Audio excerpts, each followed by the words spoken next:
నమస్తే, welcome to Suman TV. ప్రస్తుతం మనతో పాటు ప్రముఖ వైద్యులు డాక్టర్ కిరణ్ గంగా ఉన్నారు. వారితో మాట్లాడదాం. హలో డాక్టర్ గారు. నమస్కారం అమ్మా. మనకి కామెంట్ ట్రిపుల్లో వచ్చిన క్వశ్చన్ ఏంటి అని అంటే, డయాబెటీస్తో కొన్ని సంవత్సరాలుగా బాధపడుతున్నారు. ఓవర్ వెయిట్ ఉండేవారట. అయితే మిల్లెట్స్ డైట్ పాటించడము, మంచి ఫుడ్ తీసుకోవడము, అంటే మిల్లెట్స్ కాకుండా ఇతరత్ర ఏమైనా స్నాక్ టైంలో కూడా మంచి వెజీస్ ఇవి తీసుకుంటున్నారట. మంచి డైట్ ఫాలో అవుతున్నారు. Very good. లైఫ్ స్టైల్ బాగుంది. సంతోషం. మెడిసిన్ కూడా బాగా తీసుకున్నారు. ఫ్లక్చుయేషన్స్ తగ్గాయి. సేమ్ అంటే మెయింటైన్ చేస్తున్నారు. డయాబెటీస్ షుగర్ లెవెల్స్ అనేవి మెయింటైన్ అవుతున్నాయి. ఇలా భాగంగా అంతా పర్ఫెక్ట్గా ఉంది, హెల్తీగా ఉన్నాం, వెయిట్ కూడా రెడ్యూస్ అయింది, అంత బాగుంది. ఇక్కడ వరకు ఓకే, తనకి అనిపించింది హెల్తీగా ఉన్నాను అని. ఏదైనా రిలేటివ్స్ దగ్గరికి ఫంక్షన్కి ఇలా వెళ్ళినప్పుడు అందరూ ఒక క్వశ్చన్ అడుగుతున్నారట ఆయన్ని, ఏంటి ఇలా సన్నగా అయిపోయారు మీరు, ఏమన్నా ప్రాబ్లమా, మీకు డయాబెటీస్ ఏమైనా ఇబ్బంది పెడుతుందా అని. దీన్ని చూస్తే హెల్తీగా ఉన్నానని ఆయన సంతోషంగా ఉంటే ఆ మాటలు కొంచెం హర్టింగ్గా ఉన్నాయి. ఇది కేవలం ఆయనకే కదండి, చాలామందికి రిలేట్ అవుతున్న క్వశ్చన్ ఇది. వాళ్ళేమో ఏంటి ఇంత డల్ అయిపోయారు, వీక్ అయిపోయారు అని అడుగుతున్నారు. వాళ్ళు ఉండడమేమో వాళ్ళ హెల్త్ రిపోర్ట్ ఏమో బాగుంది. ఇవి ఎందుకు ఇలా, నిజంగా అంత బాధపడాల్సిన విషయమా? హెల్తీగా పైకి కనపడుతున్నారా, నిజంగానే హెల్తీగా ఉంటారా? అది ఇప్పుడు గతంలో కొంచెం వెయిట్ ఎక్కువ ఉన్నారు. ఇప్పుడు తను ఎంతో పట్టుదలతో ఆరోగ్యం పట్ల బాగుండాలి అనే ఒక క్రమశిక్షణ భావనతో అన్ని పాటించి మంచిగా షుగర్ కంట్రోల్ చేసుకుంటున్నారు. మెడిసిన్స్ తగ్గాయి, చాలా సంతోషం. ఎక్స్ట్రా వెయిట్ ఉన్నప్పుడు హార్ట్ మీద కూడా లోడ్ పడుతుంది. ఎక్స్ట్రా వెయిట్ ఉన్నప్పుడు కిడ్నీస్ మీద లోడ్ పడుతుంది. ఇది కాకుండా మనకు మోకాళ్ళ మీద కూడా భారం కలుగుతుంది, మోకాళ్ళ నొప్పులు రావచ్చు. అంతేకాకుండా న్యూరోపతి సిమ్టమ్స్ కూడా ఎక్కువ ఉంటాయి వెయిట్ ఎక్కువగా ఉన్నప్పుడు. నిలబడుకుంటున్నప్పుడు వీళ్ళకి పాదాల కాడ బ్లడ్ సర్క్యులేషన్, మైక్రోవాస్కులర్ ఇది కొంచెం ఇంపైర్ అవుతుంది. కాబట్టి పాదాలకి బ్లడ్ సర్క్యులేషన్ అందకపోవటం వల్ల న్యూరోపతి సిమ్టమ్స్ కూడా ఉంటాయి. సో వెయిట్ తగ్గినప్పుడు పలు రకాలుగా వాళ్ళు లాభం పొందుతారు. అంతేకాకుండా జీర్ణ వ్యవస్థ కూడా బాగా పనిచేస్తుంది, కడుపు కూడా తేలిగ్గా ఉంటుంది, మలబద్ధకం సమస్య తగ్గుతుంది. సో వెయిట్ తగ్గినప్పుడు అనేక లాభాలు అన్నమాట. So definitely looks like they are happy.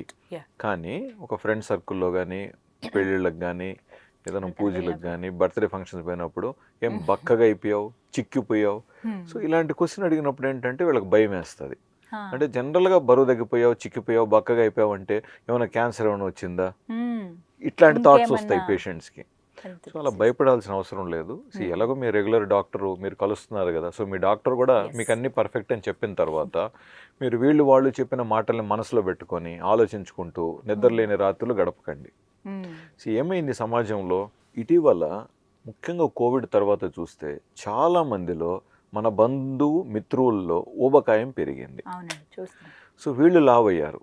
So వీళ్ళ మధ్యన ఏమైంది, ఇప్పుడు మీరు సన్నగయ్యారు, సో చక్కగా ఉన్నారు, వీళ్ళకి కష్టంగా ఉంది కాబట్టి బక్కగా అయిపోయావు, చిక్కిపోయావు. మీరు ఎక్కడైతే వాళ్ళని లావుగా ఉన్నారంటారో వాళ్ళకంటే ముందు మీరు చిక్కిపోయారని వీళ్ళు అనేసారు అనుకోండి, వీళ్ళది పై చేయి కదా. సో సరదాగా చెప్పానండి, ఇక్కడ ఎవరిని అనాల్సిన అవసరం లేదు. బట్ ఒకటి మనం అర్థం చేసుకోవాల్సింది ఏంటంటే, మీ బిఎంఐ పర్ఫెక్ట్గా ఉంటే మీరు ఇంకా ఎవరు ఏమన్నా పట్టించుకోవాల్సిన అవసరం లేదు. అండ్ ఏదైనా డౌట్స్ ఏదైనా వ్యక్తం చేస్తే మీ డాక్టర్ గారు ఒక అల్ట్రాసౌండ్ అబ్డమెన్ కానీ, ఎక్స్రే, కేయూబీ లేదా డాక్టర్ చెప్పిన టెస్టులు చేయించుకొని ఇతర సమస్యలు ఎటువంటివి లేవు అనేది నిర్ధారించుకున్న తర్వాత మీరు చింతించడానికి ఇంకా వేరే కారణాలు లేవు కదా.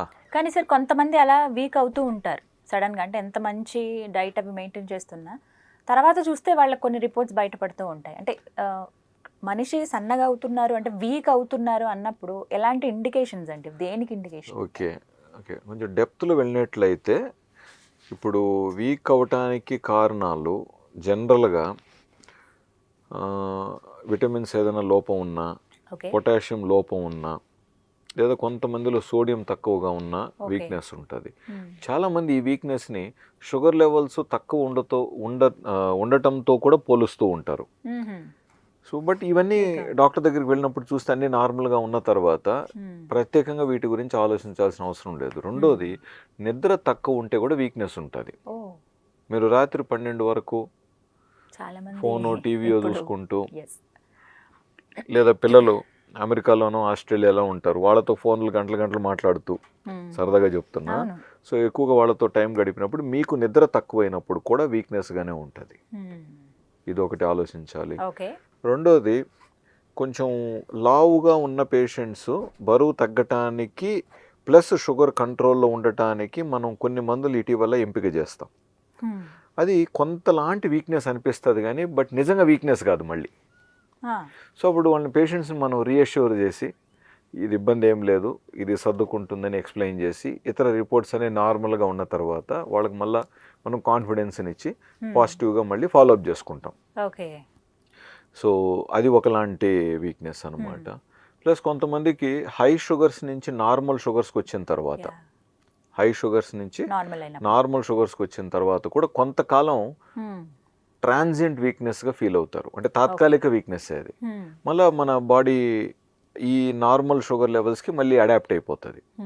సో కాబట్టి వీక్నెస్ అనేది మీరు ప్రత్యేకంగా వీక్నెస్ అనేది అనుకోకూడదు. ఇంతే కాకుండా వర్టిగో ప్రాబ్లమ్స్ ఉన్నా, మెడ కండరాలు బలం తగ్గినా కూడా ఒకలాంటి తిప్పినట్టు, ఒకలాగా వీక్నెస్, ఏదో తూలుతున్నట్టు ఫీలింగ్ కూడా ఉంటుంది. అంటే ఇవి ఉన్నప్పుడు ఏంటంటే కాన్ఫిడెన్స్ లెవెల్స్ తక్కువ అవుతాయి. సో మీరు డాక్టర్ దగ్గర డిస్కస్ చేసినప్పుడు ఈ పాయింట్స్ చెప్పి ఆయన అదర్వైజ్ ఇంకా వేరే ఏ ఇష్యూస్ లేనప్పుడు ఆ డిఫరెన్షియల్ డయాగ్నోసిస్ ఏదైతే ఇంకేదన్నా ఉండిండొచ్చా అనే ప్రశ్నలు ఆన్సర్స్ వచ్చిన తర్వాత మీరు నిశ్చింతగా హ్యాపీగా ఉన్న వైద్యాన్ని కొనసాగిస్తూ హ్యాపీగా ఉండండి. సో మెడిసిన్స్తో సైడ్ ఎఫెక్ట్స్ అనేది కాదు. అది కూడా ఉంటే మీరు డాక్టర్తో డిస్కస్ చేస్తే ఏదన్నా ట్యాబ్లెట్ డోసు తగ్గించాల్సిన అవసరం ఉంటే కూడా వాళ్ళు తగ్గించుకుంటారు. కాబట్టి హ్యాపీగా ఉండండి. అండ్ మనము ఫస్ట్ ఏదైతే బరువు తగ్గటం అన్నారో అది చాలా మంచిది. ఇది పాజిటివ్ వెయిట్ లాస్ అనమాట. అది అంటే it is unexpected weight loss, అంటే సడన్ గా కూడా కాదు, కొంత టైం క్రమంగా. సో ఇట్ ఈస్ న్యాచురల్ కూడా. కాబట్టి మీరు సంతోషంగా ఉండండి. అండ్ తగ్గిన బరువుని పెరగకుండా కూడా చూసుకోండి. చాలా మంది తగ్గాం కదా ఇంకా అయిపోయింది కదా అనుకుంటారు. జస్ట్ 2 monthsలో వీళ్ళు కష్టపడి తగ్గించిన ఆ 8-9 kgsని 2 monthsలో ఈజీగా గెయిన్ అవుతారు. సో అలాగ మళ్ళీ వెయిట్ గెయిన్ లేకి వెళ్ళకండి. సో హ్యాపీగా ఉండండి. అండ్ డాక్టర్ ఇచ్చిన మెడిసిన్స్ ఏదైతే ఉన్నాయో అవి కంటిన్యూ చేసుకుంటూ లో షుగర్స్ ఏమన్నా అవుతున్నాయా లేదా అని కూడా ఎప్పుడన్నా క్రాస్ చెక్ చేసుకోండి. షుగర్ లెవెల్స్ మనకు 72 milligrams కంటే కిందికి వచ్చినా కూడా కొన్నిసార్లు వీక్నెస్. అండ్ ఈ షుగర్స్ని పెంచడానికి మనం తినే ఆహారం స్నాక్స్ అంటాం. అంటే షుగర్స్ కొంచెం పెంచడానికి కోసం అల్పాహారాలు పెంచుతాం. దీనివల్ల మళ్ళీ వెయిట్ పెరుగుతారు. అది కూడా యాడ్ ఆన్ అవుతుంది. అవును సార్. కాబట్టి కొన్ని షుగర్ మెడిసిన్స్ తగ్గించుకొని లో షుగర్ కాకుండా షుగర్ లెవెల్స్ని యావరేజ్గా ఉండేటట్టుగా మెయింటైన్ చేసుకున్నట్లయితే ఇదంతా మేనేజ్మెంట్ అన్నమాట. ఈ మేనేజ్మెంట్ చక్కగా ఉన్నప్పుడు ఆయుష్ అద్భుతంగా ఉంటుంది. ఎటువంటి సమస్యలు లేకుండా కూడా మనం హ్యాపీగా ఆరోగ్యాన్ని మనము లాభం పొందొచ్చు. రైట్ డాక్టర్ గారు, థ్యాంక్ యూ అండి. నమస్తే.